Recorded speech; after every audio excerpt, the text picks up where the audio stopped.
Hello, is everybody All in right, there? welcome back in to Dolan's Dugout with your host, Steve Dolan. I'm Ramon Scott. Steve, we got a couple of great regular panelists with us tonight. I don't know now, after some technical glitches, where this show is headed, but I can tell you it's not for a lack of potential content, Steve. I think there's plenty to talk about if we could just roll through our glitches here. Thanks, Steve, for getting our guests tonight.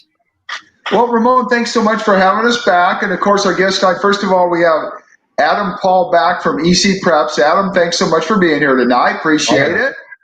And we also have Mark Gleason. Mark, of course, camera operator for Fox Sports San Diego, among many others.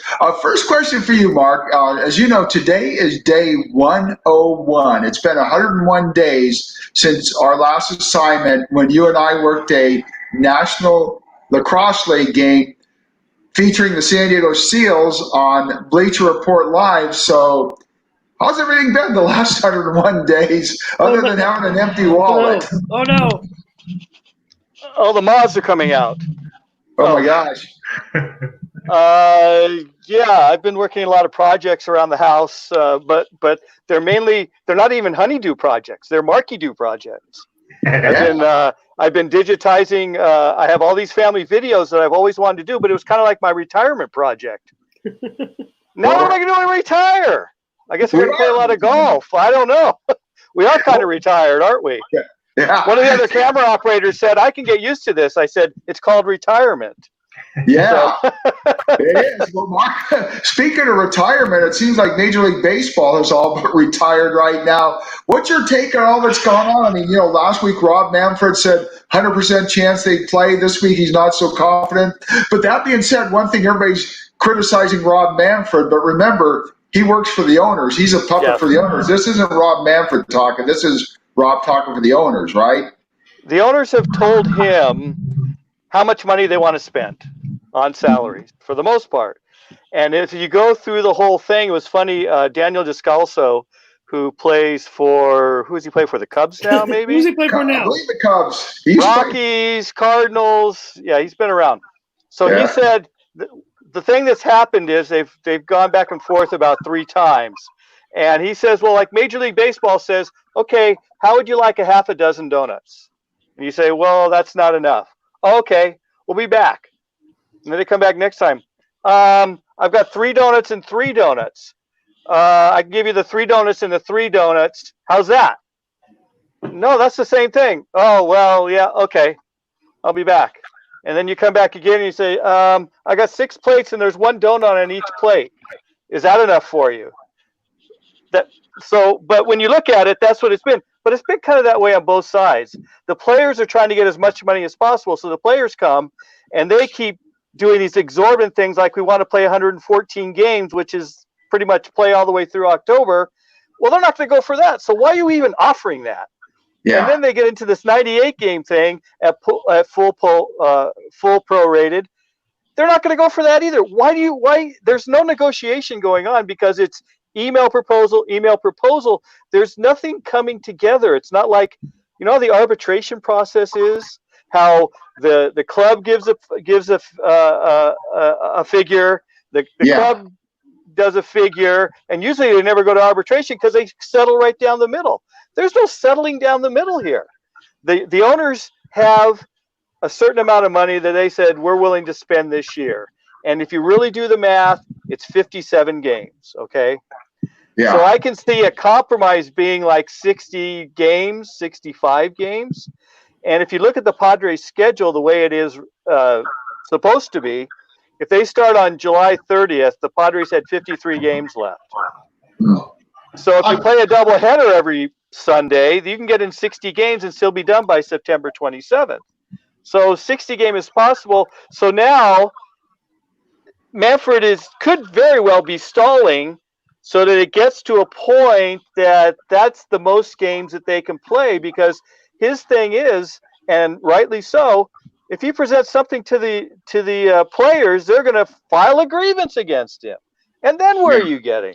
But I think overall, the worst thing is the general public's watching this, and they're just disgusted that these guys are going at it when all the other leagues are somehow getting it done and working together on it. And this isn't a CBA that they're talking about. This is just the terms for this year. Everything tomorrow, everything next season goes back to the way it's supposed to be.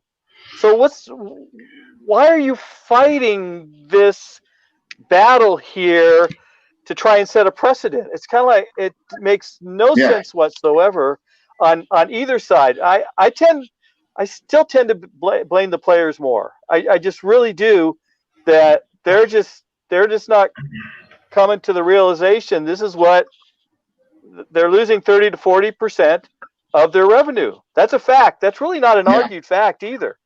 That's Steve, the fact. What was behind Tony Clark just throwing up his hands the other day and said, "We're ready. We'll just go back to work. Just tell us what to do." And that was in the midst of the 180 that MLB, that Manfred was pulling with what he had said just 24 hours later. They had said, "Which interview were you trying to make sense of?" Where he said, "There's a 100% chance that we will play." And then what happened 24 hours later? And then Tony Clark just said, "Whatever, we'll just play." What was behind all that, Steve? Ramon, I'll tell you what. I think what's behind it is more and more owners, and I think Mark will agree with this, more and more owners are getting disgusted.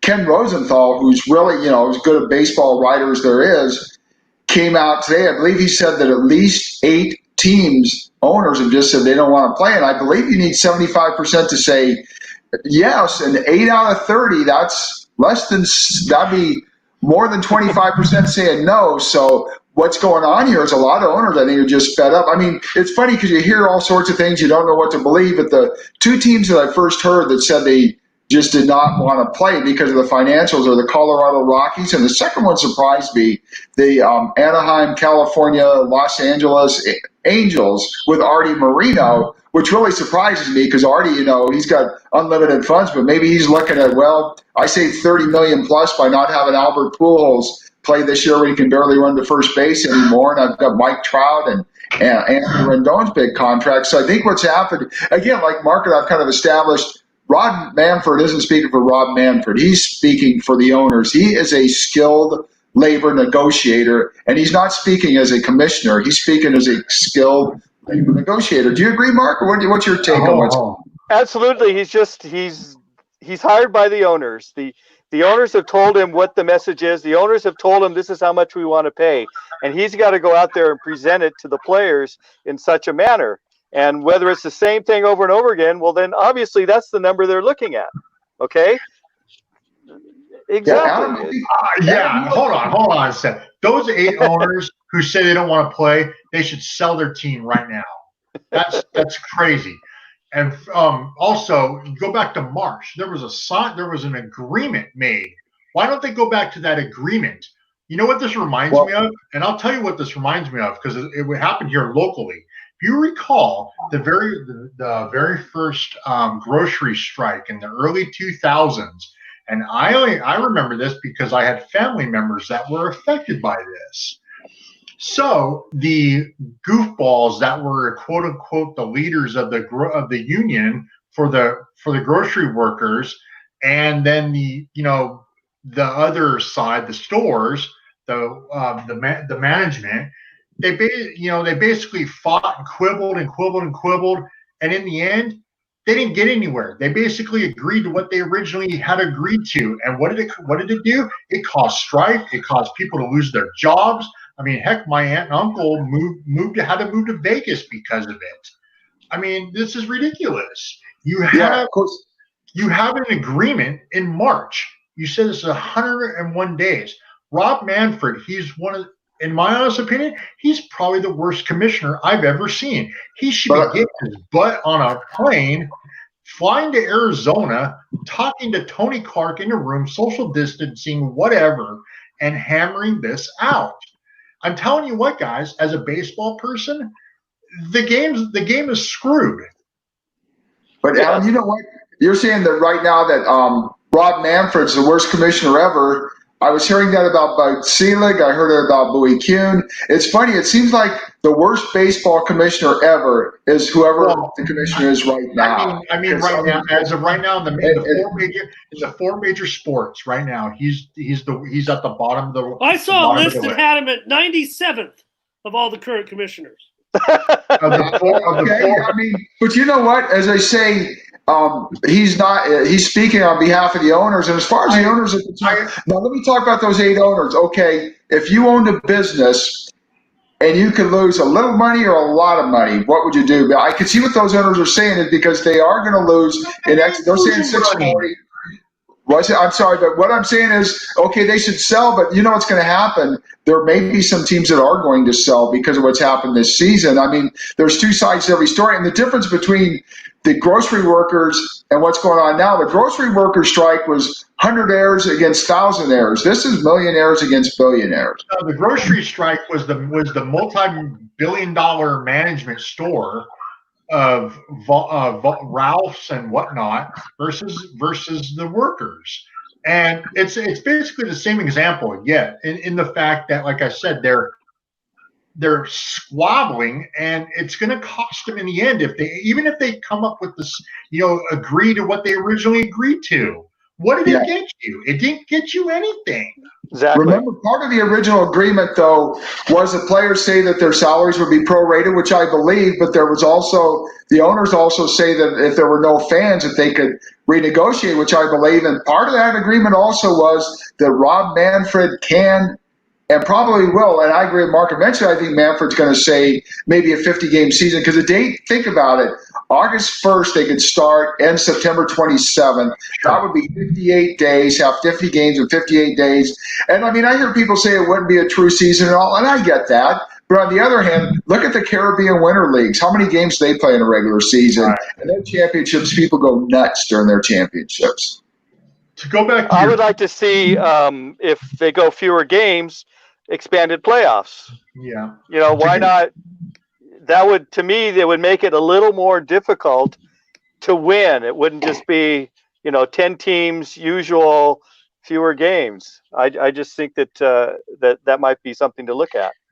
I don't know what he's referring to. To come back to your question, Steve, about what Tony Clark's comment was, he basically made that to put the ball in the court of the owners. It's now your move. Come up with something, and we'll show up. But wasn't it tactical as far as, if you don't do enough games, we're going to file a grievance? And the lawyer on the player's side said exactly that. So, I mean, and then things are going to get tied up again. And it's kind of like, come on. How come the NBA can do it? How come the NHL can do it? What's going on here? The NBA isn't out of the wood yet. You don't hear the adversarial thing going on between players. It's adversarial. Yeah, but it's not really adversarial. It's all of a sudden the players go, whoa. Wait a minute. We're going to be sequestered for 79 days? You didn't hear Sports Talk Radio the last 2 days has been Kyrie Irving with a bunch of players and the whole Black Lives Matter deal. And so there's a group of them that said, we shouldn't be playing because of all this and blah, blah, blah. So, I mean, it's pitting players against other groups for the NBA right now. Yeah. Yeah, but that's different than pitting all the players against management. And that's what baseball has. Yeah. Yes. That's what I'm talking about. Right, now, if the players kind of get unsure about whether they want to buy in on this, okay, that's one thing. That's amongst the players. But at least there was an agreement between management, Adam Silver, and the Players Association as to what this whole thing was going to be. There wasn't anything, there was nothing about pay or anything like that. And I think we go back again to the lack of a salary cap in baseball because of the salary cap in the NFL and in the NBA and the NHL. The books are open. Yeah. The books are open from the owners as far as how much money they make because they divide it by percentages, and the books are totally open. If the players in baseball want to see those books, then get a salary cap and establish that, and you'll see the books because it'll be all based on all the revenue, whether it's television, no matter what revenue, it'll be all open book. But they're dead set against having a salary cap, and it doesn't. Really doesn't make any sense. It doesn't make any sense because there's so few players. There's so few players. There's there's 12 players who make over $30 million. Okay. Yeah. 45% of the players make $1 million or less. Yeah. So you're going to fight this out just so maybe you can get an extra payday. You know, it's just the whole against the salary cap is also driven by Scott Boras. Now, you know, Scott Boras, he doesn't even want to draft. He wants every player to be a free agent from the time that they step out of high school or step out of college. He wants nothing to do with the draft. He thinks every player should be a free agent from day one. Well, that's right. That's why the Padres are going down and scouting 12-year-olds, Steve. What do you read into that story in the USA Today? I don't like that. You know what? Probably heading for a lifetime ban. That's just weird. The scariest thing about that is you just hope that AJ Preller isn't involved in anything fishy internationally, because that's happened before. Free, right? That would definitely be strike three. I'm hoping he's not involved in that, because if it is, it'll be done. But you know, it's going back to what's going on now, though. I think Mark makes a good point. Baseball is the only sport without a salary cap, and they don't want a salary cap. So I don't know, is it hypocritical to say open your books, but we don't want a salary cap? I mean, if I'm an owner, I'm going to stand firm and say, hey, you know what? I will open our books if you will do a salary cap. And the players are going to say no. Yeah, you open your books. That's what they want. They say, well, we don't believe you. You're losing this much money. Well, why should it matter to you? You have a $30 million contract. Garrett Cole's got a $36 million contract. Mike Trout's making $37 million this year, over $37 million. And that's without opening the books. The teams have just said, we can afford to pay that money. So if you want to continue that, then you can't have the other thing.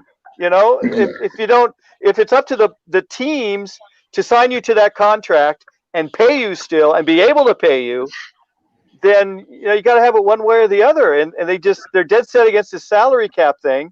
And I thought the best thing was we're going to divide 50-50, which was never an offer, by the way. No. It was never presented to the players, the 50-50 thing. That was just kind of floated out there on Twitter by a source or whatever. So if that 50-50 thing happened, then they were saying, oh, that's a salary cap. Well, guess what? You're going to get to see their books. You know? Yeah, exactly. I mean, I'm not showing you. So you want to see the books or not? Yeah. You're right, Mark. I mean, I'm with you. I'm not showing you my books. You can't have it both ways. You know, you can't say, show us your books, but we don't want a salary cap. If I'm an owner, I say, okay, I'll make you a deal. We show the books, you agree to salary cap. It's give and take. It's kind of like, you know, it's give and take. And I mean, you can't just say, give. And I get it. And, you know, even going back to what's happening now, like I say, 8 owners maybe wouldn't want to play this season. I don't know that I tell them to sell their ball club. The reason they don't want to play is because they see the finances. And I mean, you know, here's the issue. You are going to have some teams that possibly could go into bankruptcy, and then it's going to become real all of a sudden, because I don't think that's just a scare tactic. Yeah. I think it was interesting. Ricketts of the Cubs just talked about, okay, yeah, our team is worth billions of dollars, you know, $1 billion, $2 billion, but we've put $750 million into this ballpark. Okay? We recycle things. They do things at Petco Park every year. There's a debt service still on that ballpark to begin with that they're still paying on. They put in a new scoreboard one year. You know, they put in another scoreboard, you know, another video board. They've made improvements to it that they take the money and put it back into the team. Now, when they talk about billionaires, these guys aren't opening. They don't have $2 billion in their wallet. No, the team's worth $2 billion. It's basically like when the Chargers were still here in San Diego, and the Spanos family was worth, I heard, like a couple $1 billion, where he could have walked into any bank and basically said, hey, let me borrow X amount of dollars and I'll build my own stadium, basically. Yeah. You know, no owner has that money on hand. I mean, if they do, they're nuts. But you know what I mean. But no, you're right. You know, I just think both sides need to reach some sort of agreement, because as much as, like I said, we all love baseball, it's losing its steam when it comes to fans and whatnot. I mean, guys, I spent my Sunday night watching that Long Gone Summer 30 for 30 1998 documentary on Mark McGwire and slamming Sammy Sosa. You know, that ain't happening this time around, guys. There ain't no Babe Ruth walking through that door to save the sport, or a home run chase, or whatever coming to save the sport. I honestly think if something doesn't happen, baseball will. Now, I won't say it's going to become extinct, obviously, but it's going to fall further and further down the line. Well, I think we're already seeing some remnants of that with the paring down the minor leagues like they've had, they have just this year. You're losing close to is it 40 over 40 teams? Yeah, minor 40 teams. Probably. How far how far does that reach? Does it really reach into the player development? Because now you see what they did with the draft last week. It was 5 rounds. Hey, if you could play, you can play when you're young. Sure, there are a few kids. I say kids, a few maybe career minor leaguers, if you will, that could fall through the cracks and maybe make it up to the majors. But I can see where they're coming from. Do we really need all those minor league teams? We know who's our target players. We know who we're going to push through the system and get them up here before they're 22, 23 years old now. And once these contracts start for these younger kids and they start paying on them, I think the lifespan of the major leaguers, becoming shorter as well. It's kind of interesting. You watch those Korean games, you see so many players in their 30s. I mean, a completely different concept over there. But now, when you start to get rid of some of this developmental stuff, the Padres stuff notwithstanding, that I think that's a different issue. But Steve, you talked about the very core of baseball and how it is kind of a minor league park in Middle America, kind of represents what baseball should be all about. But that's not where we're headed. And if you take any key from how professional football works and how we can't even start a second league, a minor league, or anything like that, is that where baseball's headed? One big major league, maybe 1 or 2 levels of minor leagues, and a lot of people are going to be left out, missing baseball in a small, intimate park. Here's how bad it is. I mean, I was reading on Twitter I think it was one of the guys that was picked in the 5th round in a spot that was normally slotted $100,000, somewhere over $100,000. He was only paid $20,000 for that slot, and it was like, wow. And obviously because of the going from the 40 to the 5 round.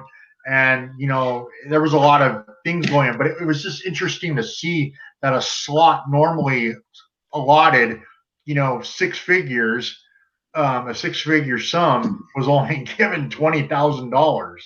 But Adam, that depends on how a team does it, though, because the Padres, for instance, their 3rd round pick may get more than their 1st round pick. The guy they took in the 1st round, his slot was $5 million, and he's not going to get that. But their 3rd round pick, the pitcher, they really want him. So the guy that only got 20, that was because they know the guys in front of him what it's going to come down to. So I think guys that got picked this year in those 5 rounds, I think overall are going to be okay. The issue is going to be if you didn't get picked in those 5 rounds, 20,000 is the most you're going to get. And for Mark Gleason, that's going to be an issue, isn't it? I see it as I thought it was going to go the other direction. You only have 5 rounds, and everybody else is a free agent. Yes. Yeah, you're only getting You're only getting a $20,000 bonus, but everybody's a free agent past that point. You're not married to a team. You can go to the highest bidder. The $20,000 is all you have to pay. But if some player is out there and thinks he should get more, maybe he does. I thought it would be a boon towards even more players getting an opportunity. Well, I guess the guy that who I was referring to, he was projected not even to be drafted. In fact, actually, it was 3rd round. It was 3rd round. Anthony Walters, who was drafted by the Mets for $20,000. The pick 91 is typically about $650,000. Actually. He was a redshirt junior from SDSU, actually. Okay. And Bodie De Silva of San Diego Preps said that he wasn't projected to get drafted. The teams have to find players that are willing to take enough underslot to sign other players for overslot. And then he went on to say the pools were cut down because of the round 6 through 10 being gone. The biggest problem was cutting undrafted free agents from 125 grand to 20,000. So yeah. Well, the other side of that is they don't have any place to play. Right. Yeah. They're going to draft him this year. I think that was part of the thought process, is not so much financial, but if you had 40 rounds, you're drafting 40 players, and they immediately went into rookie ball. Yeah. You know, they were on the rookie ball team or the low A ball team.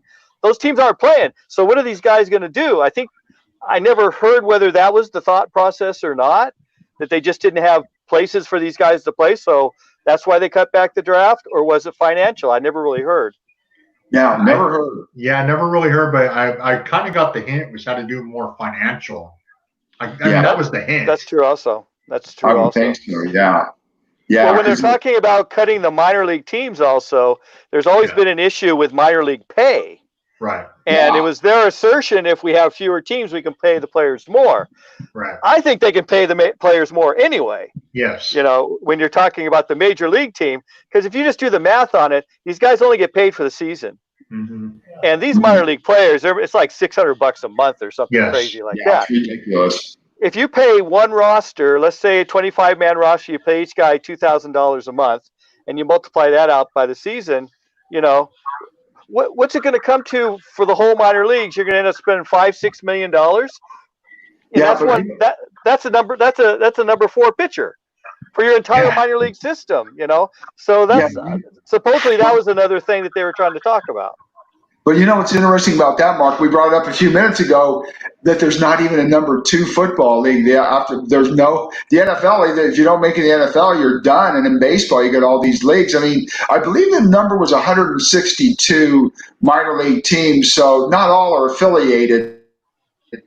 That would be more than 5 per team if they were all of it. So there are a lot of minor leagues out there. I mean, I could see some getting cut, but not all getting cut. I mean, they went from 160 to 120 out.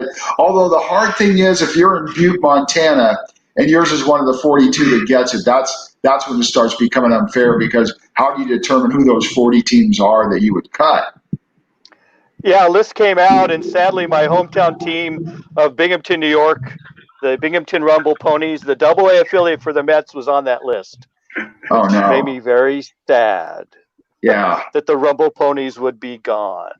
But they talked about doing this Dream League is what they called it. So those 40 teams would then get put into this Dream League for players who want to still pursue their dream, is how they put it. But the teams would be unaffiliated. So that's the other part of it. Well, it's basically what it basically sounds like, and from what I heard and read, sounds like basically independent baseball. I mean, heck, I actually have friends. One of them, he's a local guy, Josh Mazzola. He goes to Canada just about every year. I don't know if he's going to play independent ball this year, but he went to Canada a couple times to play independent ball, hoping to get picked up by somebody. I mean, so, and then you obviously, you have those teams like in New Jersey. Heck, we even had that independent ball team, the Surf Dogs, for a couple of years. Yeah. I mean, so I don't know. I think they need to figure something out, because I was listening to Ernie Martinez and the other guy, Jim, what's his name, on 13. Good old Jim, what's his name? Yeah, I don't know, whatever his last name is. They were talking about this whole deal and with Major League Baseball, and MLB has not, they don't market themselves very well. If I didn't know who Mike Trout was, I couldn't tell you who Mike Trout was. I mean, everybody knows who LeBron James is, or Anthony Davis, or Zion Williamson. But if you're not a baseball person, can you tell me who Mike Trout is, or Shohei Ohtani, or Bryce Harper? Probably not. The interesting thing about comparing basketball along those lines to baseball, basketball, 5 men on a court. I understand. And two really good guys can make your team really, really good. Mm-hmm. Like the Lakers went from nothing by adding LeBron James and Anthony Davis, and now they're in first place. Two guys can make a huge difference. Yes. You need more than that on a baseball team. No, so absolutely. In some ways, it's hard to market the stars because it's not really an individual game. It's more of a team game. And then also Mike Trout, he could do everything perfect on a ball. He could hit a line drive and it's right at the shortstop. Okay. Right. But if LeBron James shoots the ball and it goes through the hoop, it goes through the hoop. I understand that. The other thing that because we've had nothing to watch basically for the last 3.5, 2 months or whatever it's been. Unless you stay up really late at night and watch the KBO. No, thank you. It's fun. It's baseball. Baseball. I do because it's baseball. I don't know who's going to win. All these classic games are great. Okay. No. All these games are great, but you don't know who's winning. And I'm just curious. My point being was, as I watched the 1999 All-Star game, look at the stars that were in that game. Ken Griffey Jr., Pedro Martinez, Tony Gwynn, Mark McGwire, Sammy Sosa, the who's who. You don't have the big name superstars like you used to. And that's what I'm talking about when it comes to marketing. And I understand your point on what you're saying, Mark, but when it comes to other things, to get the casual person, yes, we are the diehards. We're one of the few diehards, but there are people like my cousin who has no idea who Mike Trout is. But it's representative of society, and in this tumultuous time, I mean, I think anybody watching our stream right here, I mean, look at this demographic. Look at these 4 guys. These guys like baseball. They all look alike, and I'm not bringing the current temperature of society into this, but that's been baseball's problem for the last 20 years. Yeah, because I think I last heard the percentage of African Americans or something in the or black people in baseball is like 10% or something like that. Yeah. Hey, let me go back to your guys' point though. I agree with you. They're not marketing guys real well and all. But on the other hand, and obviously during these so-called negotiations, the players will be the first to tell you, but baseball's making money hand over fist. Turner's just offering billions more, and they say teams have been making $12 billion a year. So it's funny and I get it. I'm with you guys that, if Mike Trout walked down the street, most people wouldn't know him. But on the other hand, baseball still, before the pandemic, bringing in like $12 billion a year, so something's going right there. I don't know what it is, but they were still losing down in attendance numbers, in fact, and still third behind the NBA and the NFL. But money talks, Mark. That contract, they can see the future, the money. They know that much of the money is going to come back. What did you make of that Turner deal this week? That's what it did right away. It said that there's still an interest in baseball from a television rights standpoint. Is it only in the postseason that people are interested? Maybe the shortened season is the way to go. Yeah, maybe because maybe baseball season is too long. Here's what I would do. I would cut it back to what it was when pre-Roger Maris, Mickey Mantle days of 61. I would cut it to 140, 144 games or whatever it was. Okay.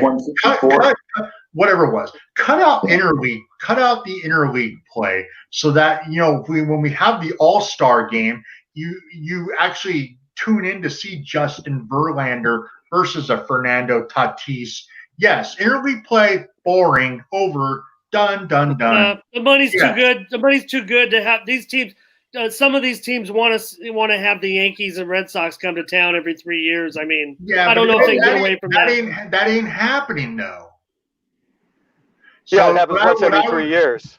Yeah, what I would do is, like I said, cut out the interleague play, shorten the season to the 140, 144 games or whatever. And I even heard a really good argument for the universal DH, which I thought was interesting. It doesn't bother me, the DH rule. I mean, it should, because I am a diehard baseball fan, but it doesn't. I find it really interesting. I've come around on that. I used to be a pitchers must hit kind of guy, and now I'm like, you know what? Who wants to see these guys? They suck so bad. You know, Put a batter. 9 out of 10 are really bad, and it's just kind of a waste of time. But then the guy made the point. But then the guy made the person that was talking about the universal DH said, there are no more Edgar Martinez type guys in the league, or a John Olerud, or who would you have DH? Come on, Albert Pujols? Really? No, he can barely run. He can't get the first base. Yeah. But, that's interesting, Adam, what you're saying about the DH, because I read the numbers somewhere, and the DH numbers are not that good. I mean, and the thing about pitchers batting, obviously there is strategy in that. And I thought, okay, if pitchers aren't going to bat, then maybe you have a designated runner 3 times a game or whatever. I mean, you could do all sorts of things. Or maybe if your second baseman can't hit worth a darn, you have 2 designated hitters. Your second baseman. I remember my senior year. In the rules, you can have your designated hitter bat for the second baseman, not for the pitcher. I'm pretty sure. But if they're going to bat for the pitcher, let's say the second baseman can't hit. Why can't you have 2 designated hitters then? But you want to know something? The Players Association loves the DH because Edgar Martinez is a perfect example. If it wasn't for the DH, he would not have stayed around as long as he did. Right. So it's a position that allows players, and they're usually very well paid, to extend their careers. Look at David Ortiz. Yeah, I was going to say Big Papi. Made a ton of money beyond the years that he would have been able to play in the field. So the Players Association loves the DH just because it's another thing. Now, one thing I think they're going to play, and they're going to play 60 games, okay? And this whole thing that's going on, it's like a choreographed kind of thing where they're going to settle on 60 games, and that's the way it is. But they talked about these expanded rosters, okay? Yeah. You're talking about 30-man roster, you generally, and maybe paring it down to 26 by the end of the year. But how come the Players Association doesn't realize that if they play, there's 5 guys who are going to be earning service time? Yeah, exactly. 5 guys. What about 5 guys times 30 teams? That's 150 guys who are going to get service time who would be in the minor leagues. Aren't you going to? Doesn't that mean anything to you guys to play the games, to get these guys service time, since service time is such a precious commodity? I've never even heard anybody even consider that fact. That's a good point, Mark. And don't forget, there's also going to be, theoretically, what they said, you'd have a 30-man roster, and you'd also have 20 other guys available in case somebody gets hurt or whatever, since you're not going to have minor leaguers. And do those 20 guys also get service time? They're going to get something for, sitting the bench, so to speak, because you know how it's going to work. It used to be you have the Kevin Quackenbushes, the pitchers that go up, down, up, down. Well, now what's going to happen is, Mark Gleason's going to pitch 3 days in a row in relief and give you a break. They're going to bring up Ramon Scott to take your place, and then I'm going to tweak my ankle, and Adam Paul's going to come up and take my spot for 15 days. So even those guys that aren't on the 30-man roster, they're also going to get some service time. And what's happening with this 50-man roster? What happened to the 40-man roster? Do these guys have to be on the 40-man roster to be on? Yeah, how's this 50-man roster going to work? Because they're talking about, I saw a list of the possible Padre 50-man roster, and Mackenzie Gore's on there, and Patino's on there. Of course. Yeah. 2 players who are not on the 40-man roster yet because they don't have to be. So what happens to them as far as their minor league clock goes? Because there's a minor league clock also. Yes. As far as options and everything else. How are they going to structure it? Is it suddenly become instead of having a 40-man roster, you have a 50-man roster? How's it going to work exactly? And how is service time going to happen? But that's the biggest problem, and they bring it up, and it's very true. The manipulation of service time. Yeah. When they don't bring up Bryant until the Cubs. Yeah, the Cubs. I was going to say the Cubs did this. The Cubs tried that with Chris Bryant a few years ago. Yeah, they got away with it too. Yeah, and it happened with George Springer too. George Springer was 1 day away. Yeah. 1 day away from being a free agent because of the service time lesson. And it might have happened with Fernando Tatis of a few players who could see his obvious potential right away. Exactly. And talk to Preller and the gang and said, "Hey, probably should want this guy up right now. And who cares about the time because this guy's ready." I'll just say that this, if they're stalling for this 48 game schedule, a 48 game schedule to me it's a sham, in my opinion. It needs to. It's basically, as Bill Platsky of the LA Times wrote in his article, it's a glorified spring training ball. It's a joke. Well, but guess what? So what happens if this happens? Okay, they do a 60-game season and a 16-team playoff, and the Padres win the World Series. Well, I would definitely. It's definitely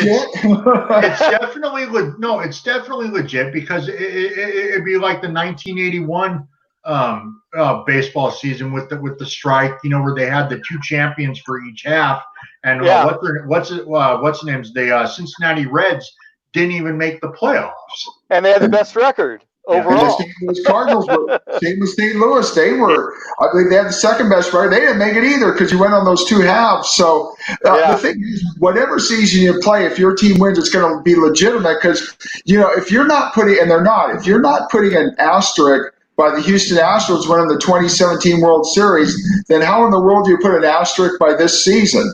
Because nobody's cheating. Everybody's going to be playing by the same rules. Well, again, you can always make the argument about the asterisk and say, yeah, that was that season. But you know what? I think it'll be, if we ever get back on the field, it'll be ultra competitive for this title because this will be the one that will be remembered, actually. Exactly. When we're all gone. Everybody will remember that 2020 season and what it was all about. Unless we go through this every year from here on out, I don't know.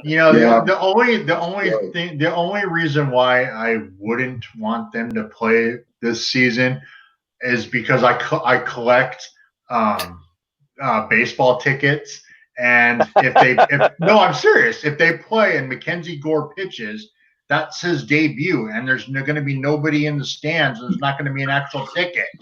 I mean. I wonder if they let you print out a ticket anyway. I belong to a ticket group on Facebook.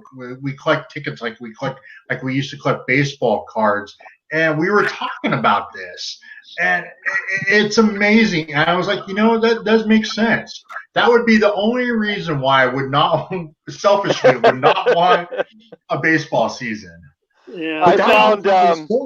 Wouldn't that go for every sport though? I mean, because in every sport, like let's say whoever wins the NBA title, you take out that Laker ticket from the first time they won with LeBron. Let's say. I don't collect the basketball tickets. But I'm just saying for anybody.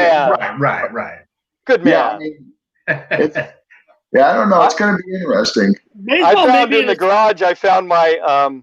I think it was a 2007 Padres were in the playoffs, and I actually had to purchase the playoff tickets. I have World Series tickets from 2007 that say the Padres on them. So, that's kind of cool. Yeah, Phantom tickets. Yeah. I have a shirt that says Chicago Cubs 1984 National League champs. But hey, shout out real quick. Talk about getting back on the field out here in the East County. Just want to mention this. The San Diego League, a collegiate baseball league in their second season, took the field on Monday, and they have 250 athletes playing a couple of games a day out at Christian High. So hats off to them. And hey, if there is a league, a major league season, and they start to, and they end up playing in the stadiums, I don't know if we might get to see some fans come postseason because you look at some of the things that are happening worldwide. Like I've mentioned, I think even with Mark when he first made one of his appearances, that Taiwan had already started to add fans, a couple of thousand a game attending games in Taiwan. And guys, I watched a rugby match on ESPN2 on Saturday night from New Zealand. 42,000 fans in the stands. The game was a game between two rivals from the same area in Auckland, but the fans were the story that night. Now New Zealand, they haven't had many cases. In fact, it was a big deal today because they had 2 cases reported, and it was the headlines. But just an awesome sporting event this past week. The NASCAR race over the weekend had 1,000 people in the stands, and then of course next month in Alabama, whatever race that's happening for NASCAR next month, they're going to have about 5,000 people in the stands. So, I mean, it's going to be interesting. And of course, locally, if you've all been reading the Union Tribune, you notice that Southwestern College has canceled their fall sports. Heartbroken over that. That's tough. I'm heartbroken over that, and a lot of people are kind of getting the perception that because Southwestern has canceled, watch out, maybe the community college football season is going to be canceled, and that could happen. But in the South Bay, that COVID is really bad. A little more prevalent than it is in the rest of the county, and maybe even in all of the state. The Triple C2A won't make a decision or come up with something until at least July 17th, and they'll probably push football or whatever till the springtime, which will push all the sports back. In fact, I think basketball was going to be later in the year too, like January to March or April or something like that. And then baseball and softball would be March until like June or July or something like that. So what about the guy who had the trademark for March Madness? April Madness? May Madness. There you go. Yeah. Register that right now, Steve. Register it. Okay. Let's get it right now before this. Let's get a trademark. We can May Madness. Let's make $2 billion. We can go buy one of those baseball teams that's going to be up for sale. Right. We'll need a little more than that, but yeah. We're going to cheat. Maybe the Open A's. It just seems to me, just touching back on I kind of got us off the subject there because we were talking major leagues, but Sure. it's kind of one of those things, just of what's happened in the last 24, 48, even a little longer with those Manfred comments. It's kind of one of those, maybe, Mark, where just when you think it's all about to hit the fan, that's when they resolve it. Is that a possibility? Is that Absolutely. Because Manfred doesn't, he's saying, okay, we will agree to this if you don't file a grievance. Well, if he waits long enough, they won't be able to file a grievance. Right. Because the quickest they can get it done and get spring training done, everything else, the most games they can play is 60 games. So I can see this as being a bit of a tactic. Sure. And eventually they play, and it's 60 games. They start end of July. I absolutely, I agree that this whole thing is almost orchestrated. I agree. The two sides never came close in these proposals. They were never close. Major League owners have had plenty of practice in pulling this before in other labor negotiations, for sure. Yes. Now, one thing about baseball, it's a lament about baseball, and we all know the analytics involved in baseball now. I think it's affecting the game. And to your point, Adam, as far as stars go, they don't care anymore. It's all about the numbers. You look at the Dodgers. You talk about the Dodgers and how they're interchangeable pieces. When you start doing these interchangeable pieces where it's more about righties versus lefties and, positioning your players and this and that, where the Dodgers are almost a perfect example. They're like a softball team. Okay, Muncy, you play second base today. You play first base tomorrow. Just so the lineup sets up correctly. And I think because of that, you're going to start losing the superstars because it's about giving yourself the best chance to win instead of the best chance to entertain. And I watch baseball, and having played baseball my entire life, and how much fun it is and how much fun it is to watch. And that's another thing about watching the KBO. That's what I was just going to say, yeah. Their analytics haven't really hit there that hard. They play the game. The game is played like it used to be instead of this analytics stuff. Last year I was in Philadelphia to do a game, Dodgers and Philadelphia. Before the game, there was a guy out there from the Dodgers with an app on his phone marking places where the guys play. He literally had an app on his phone where he was establishing marks in the wall, for the little cheat cards that they have for them to play. You're taking the whole human aspect out of the game. It's becoming almost a video game. It really is. That's how a video game works. All the numbers are set in, are put into the game as to what the probable outcome will be. Well, that's what it's turning into. Everything is done based on what the probable outcome would be. So I think you're seeing homogenization of baseball, and analytics is the problem. You have these guys in the front office who have no baseball experience. Look at the staff now. The guy here's a guy from MIT, here's a guy from Harvard. They never played baseball, but they know numbers. All they do is crunch numbers and give your team the best chance to win based on numbers instead of the game. And it's a big concern to me, and it's part of that I'm losing the enchantment of baseball, so to speak. Well, the Padres kind of kicked Dave Roberts up north. Dave Roberts walked in with his book of analytics and said, "Hey, I might be the man for the job here in San Diego." And they kind of said, "You know what? Maybe we're not going to follow that pattern." And then he ends up with the Dodgers, and look at the success they've had. But well, I kind of disagree with that. I think it kind of was the other way around. I think Dave Roberts, great guy as far as great manager of people. He went up there with no managerial experience, and they said, "Okay, here's what we're going to do. We're going to give you the lineup every day. We're going to tell you who to pitch, when to make pitching changes, everything else. Are you okay with that? Because it's your job." Yeah, I'm okay with that.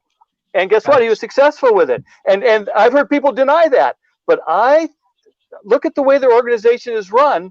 And I heard this one story that there was a broadcaster who went down there, and he went into this room that used to be part of the visiting clubhouse. He walked in there, and there were a bunch of guys sitting at computer screens. It was all the analytics guys crunching numbers, So it's their general managers. What's his name? It used to be the general manager of the Tampa Bay Rays of the Rays. The president.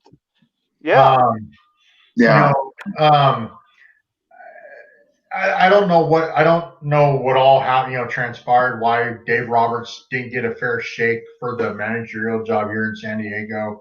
They made a big mistake in hiring Andy Green, because that guy the players didn't like him. The players didn't like him either. Yeah, they hated him. He had no clue as to what he was doing. He should have way over his head. I heard Tim Flannery. In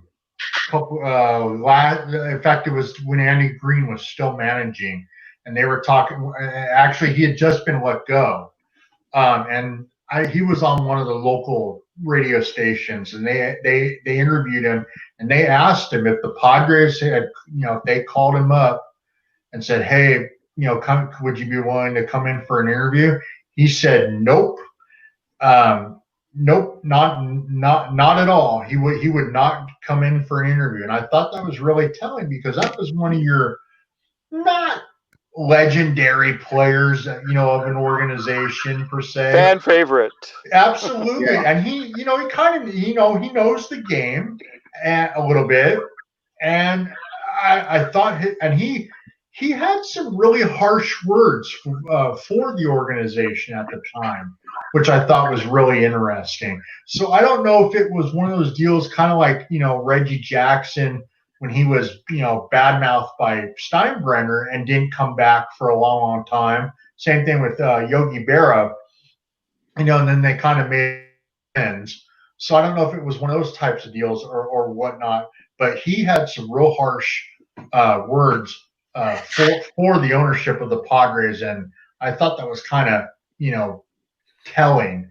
And whatnot. Adam, one thing, I'm going to go back for just a second. We were talking about Dave Roberts and not getting interviewed here and all. What happened though in 2015? Remember, Dave Roberts was the quote manager of the Padres for one game after Buddy Black got fired. And I think when the Padres at the end of the season, they were determined not to hire from within. They were going to go outside the organization.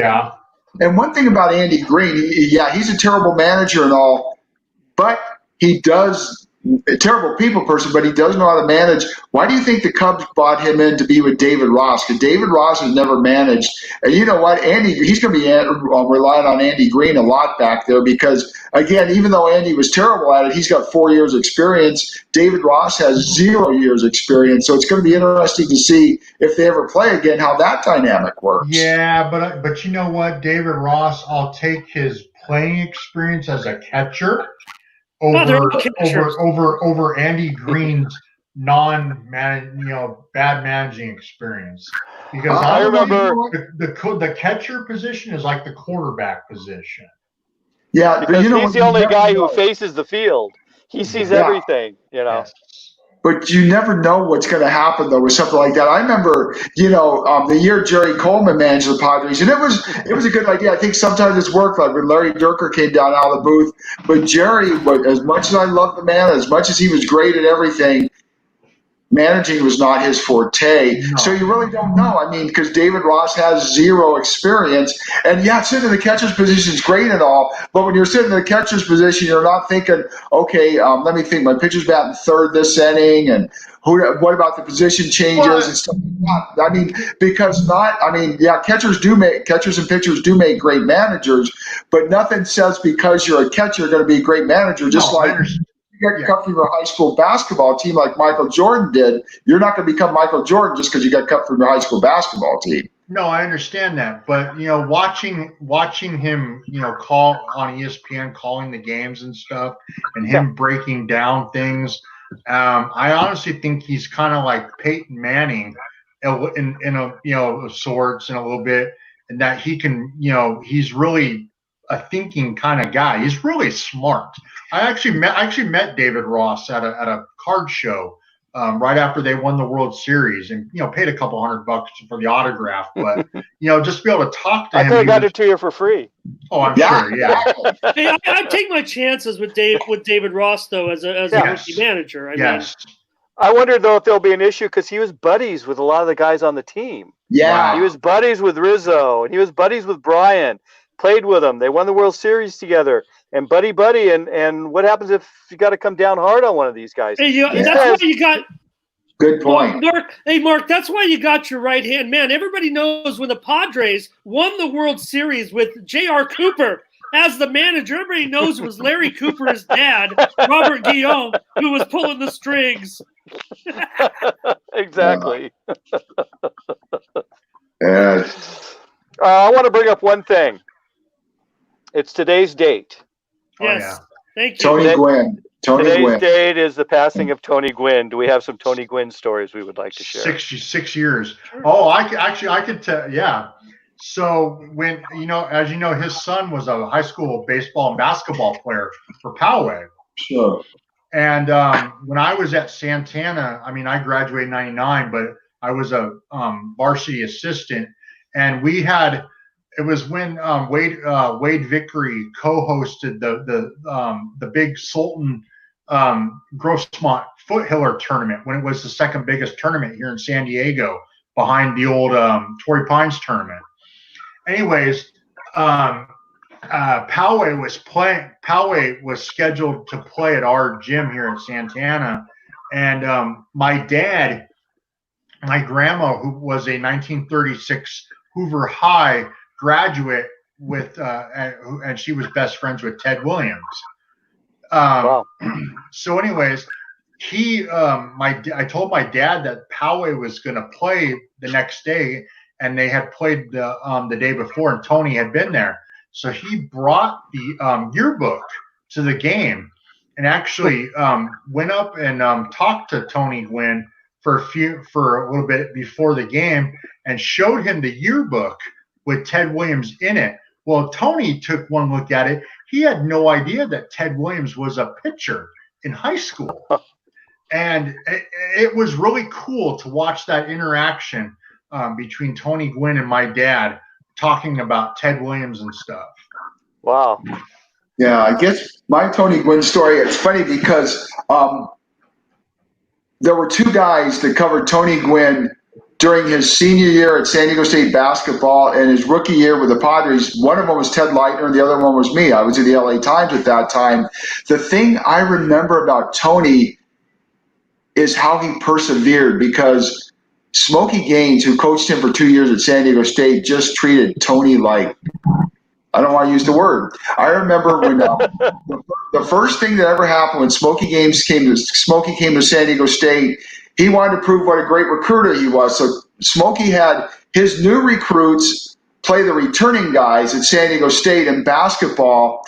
Well, the problem with the returning guys is they had Tony Gwynn, but they're three other stars from the year before, Kim Getz, Steve Malavik, and Mike Dodd, were all gone. So Tony had nobody to help him, and Smokey rode him like crazy, but Tony put up with it for 2 years. I remember one time we were in Salt Lake City.